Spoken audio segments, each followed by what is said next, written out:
Welcome, y'all, to another edition of this week's Word in the Whip.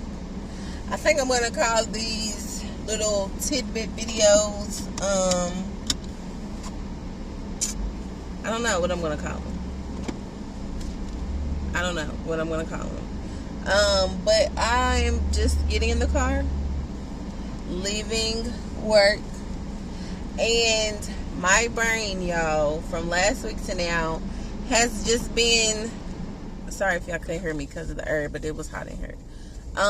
It just been racked with just so much. And there goes the sun. So much. And it's just like, Lord Jesus, when will it be better? And I just kept hearing, which is so funny because for those who know me know how much I love the Dream Girls with Beyonce and Jennifer Hudson and Jamie Foxx and all of them and Eddie Murphy. And I always heard this song when I start to just become overly annoyed or overwhelmed or just anxious or just mind just so cloudy. Like I've said plenty of times before, my mind is just like, it feels super like just clouded and heavy. And it's the song where Eddie Murphy and she I can't think of the lady's name, Anika Noni Rose, and she's like, they're singing patience, little brother, patience, little sister, oh, patience. I just heard that over and over when I have those days where it just be like, could it get any worse? Could my blessing take any longer? Could my breakthrough take any longer? Like, I know I'm not the only one, and it makes me upset because I know that God has been so good to me and he's so faithful and I have everything I need, and I also know that more is gonna come, but I would be lying if I didn't say sometimes that old flesh, that mind get to going, that flesh get to going, that mind get to racing, and I just be like, enough is enough. Can I just be a billionaire, a cajillionaire by now? Like, and I hate that it's always about money, because I don't ever want for God to think that I serve two masters. I don't serve money. I know that for a lot of people, including myself, if I had just a little bit more, I would be less stressful. And I've become a whole lot better of a steward over my money than I used to, because it used to wreck my brain. But I heard something maybe on Sunday from one of the pastors that I always watch.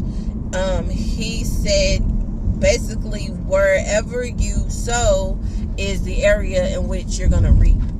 And I know for myself that it's not always about physical money that I can touch, but I mean, when I tell y'all these things are so real, like, it's so real. Like, we just have to be honest with ourselves. We have to talk to God and be honest with our feelings and not stay in our feelings or stay in our emotions and allow those things to just make us think that everything is horrible and it's always going to be this way. But truly, like, being patient in these times have taught me to just trust God so much more. Being patient in times where I be like, oh my gosh, like, I have more money.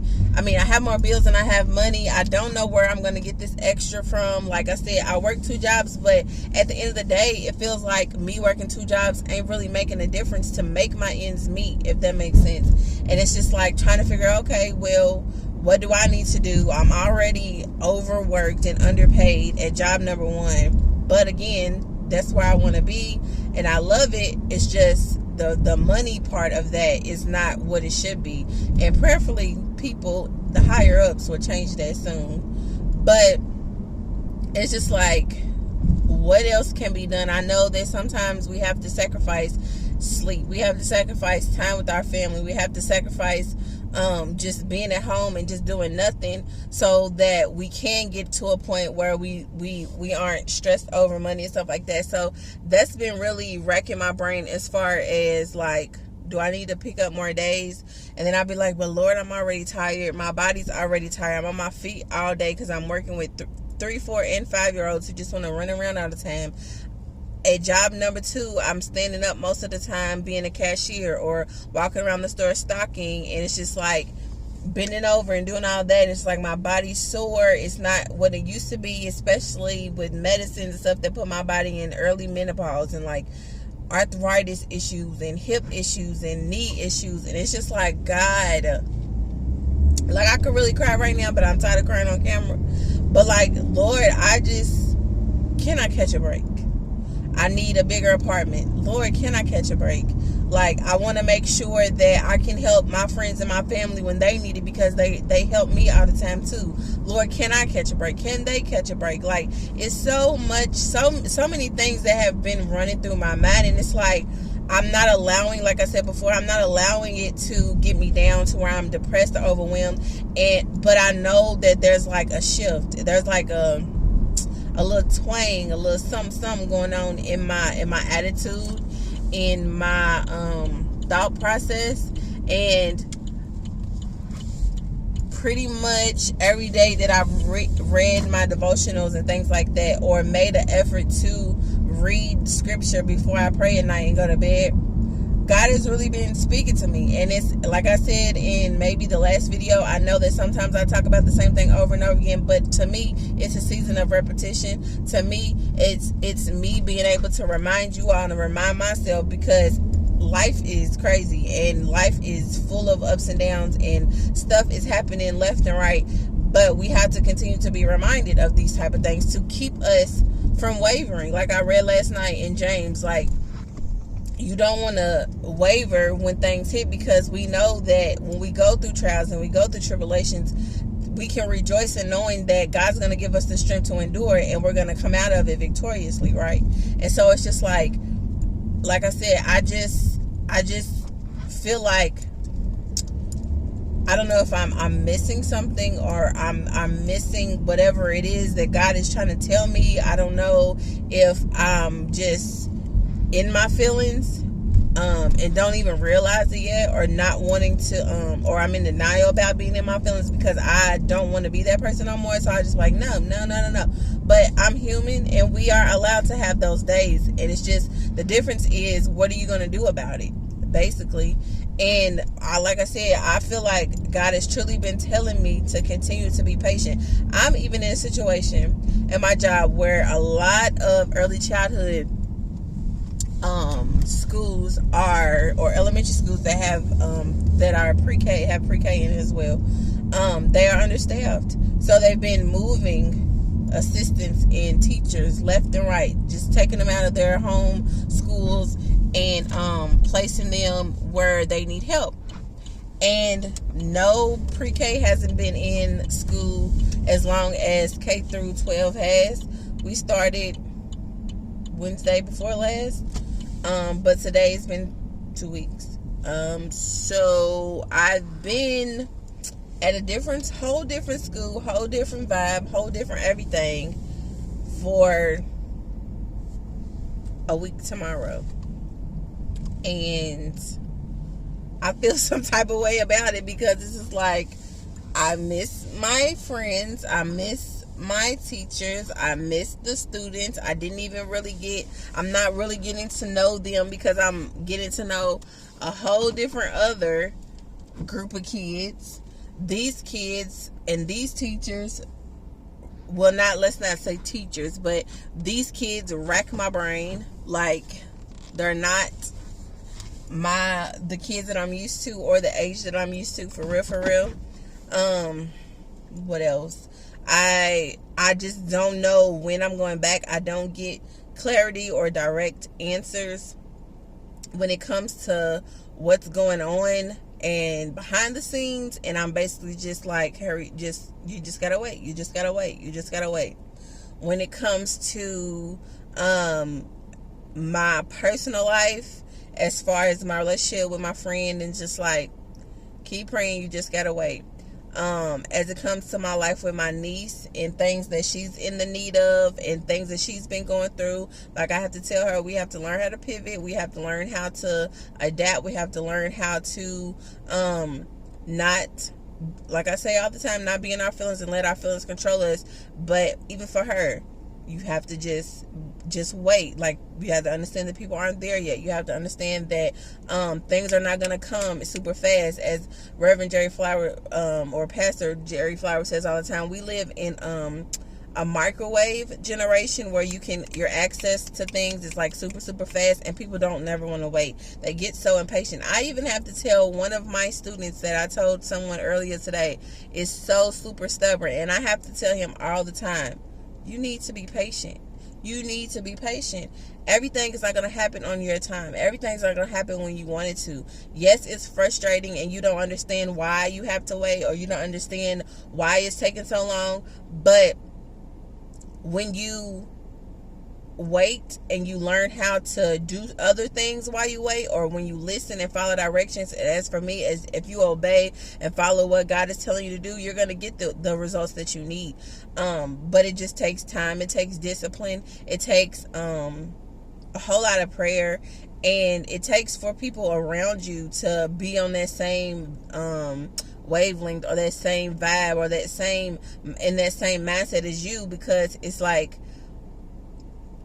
we all going through something. I know people who are in quarantine. I know people who are in the process of moving. I know people who are in the process of buying homes. I know people who are in the process of trying to get new jobs, trying to find apartments. I know people in the process of trying to find people to come and fix their stuff at their homes. I know people that are waiting diagnosis, people who are waiting results from doctors, people who are waiting for loved ones to come home from the hospital, people who are waiting for still from last year, y'all, still waiting for taxes, still waiting for money to hit from unemployment from last year, 2020, and it's about to be 2022 in a couple more months, if God says the same.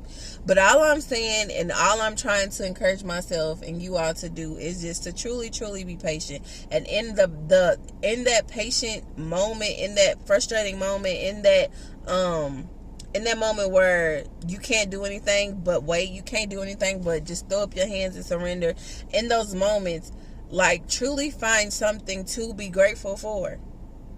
Even if it's at least one thing.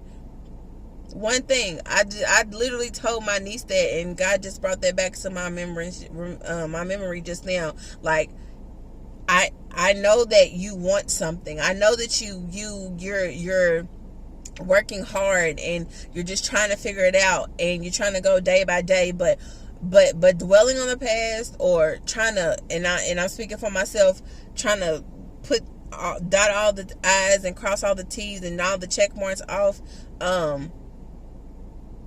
in your mind. Oh, I gotta have this, and I gotta do this, and I gotta have this, and what about this bill, what about that? Like, we truly have to take a second and remember the things that God has already done for you, and know that He's not going to quit. He doesn't change. He's the same yesterday, today, and forevermore. And we also have to take a moment to be grateful for the things that we do have.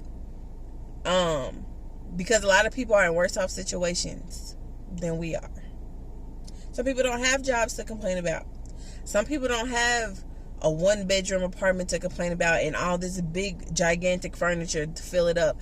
Some people don't have family members that they can vent to and talk to that will give them sensible resolutions, or pray for them, or help them financially, or just be that person that they can lean on in rough times, and they wish they did. Some people are way worse off than you, and that is always what brings me back down to reality. Like, yes, I know that I tell myself, and I believe with my whole heart, that I'm not always going to have to work 2 jobs, because I'm not built for that. But I am willing, and that's another thing. We have to be humble. I'm willing to humble myself and be like, you know what? I don't like this, but I'm going to do it because God gives me the strength to endure and walk through and keep pushing and keep going. And He's going to give my body the strength, my mind the strength to do it. And He's going to bless me because of it. My faithfulness to and my discipline to continue to keep going. Even if, like yesterday, I had to say, you know what? For a couple of weeks, I just have to just to get me together. I have to just go down to 2 days, and thank God that I get paid every week from that job. But I just have to go down to 2 days. And like I said, this is my channel, so I'm being very, very, very transparent with you guys. Because we need relatable witnesses, right? But yeah, so I just had to be like, you know what, just for a little while. Just so I can write it down, figure out what I need that needs to come in for me to be able to keep afloat. Prepare, as I've said plenty of times in my recent videos, and be ready for when that time does come for me to move, even if it's a bigger apartment in this same complex. Ain't nothing wrong with that. But truly just be patient and stick it out and stay faithful. Like a scripture that I have, I can't think of it word for word, that I have been having on my while in my bathroom. It says, be persistent, stay alert, and stay prayerful, and what else does it say? And I basically always keep an attitude of gratitude, or a grateful heart. And that's what I'm going to do, and that's what I'm going to encourage y'all to do. Just be persistent, stay faithful, continue to pray, continue to be alert in your prayer with the attitude of thanksgiving, which means just be grateful. Even if you can only name one thing in this day or in your day, one thing that will help you to realize, like, you are blessed, help you to realize that trouble doesn't last always, help you to realize that if you don't give up, you're going to reap that harvest, and to continue to do what you've been doing the right thing that you've been doing, because God's going to reward you for that. Like I've said earlier before, I don't know if I finished that complete thought, but wherever you sow is where you will reap. And I was saying that because I've been tithing, but from every time I get paid, even if somebody gives me money, or I get like when I got my taxes, or later in the month when we get, a little bit extra income on our checks and stuff from our jobs, tithe, because because that's a blessing. To be able to have paychecks, to be able to have people helping you, and those things are a blessing. And so I sow in those areas, and God has been helping me to through people, because remember, He uses people to bless you. He's been using people to bless me that way. I had someone give me money that I needed, and I thought I was going to be broke for another 2 weeks. I had people literally last weekend go grocery shopping for me, and I didn't have it, but they blessed me with that. So I just want to encourage somebody, because I just seen somebody that's walking up to my door that I need to talk to and I need to go to. So I'm going to get off of here, y'all, and go handle my business. But I just want to encourage y'all to be patient. Stay faithful, stay persistent and consistent, keep trusting, keep believing, and I'll see y'all in the next video. Peace.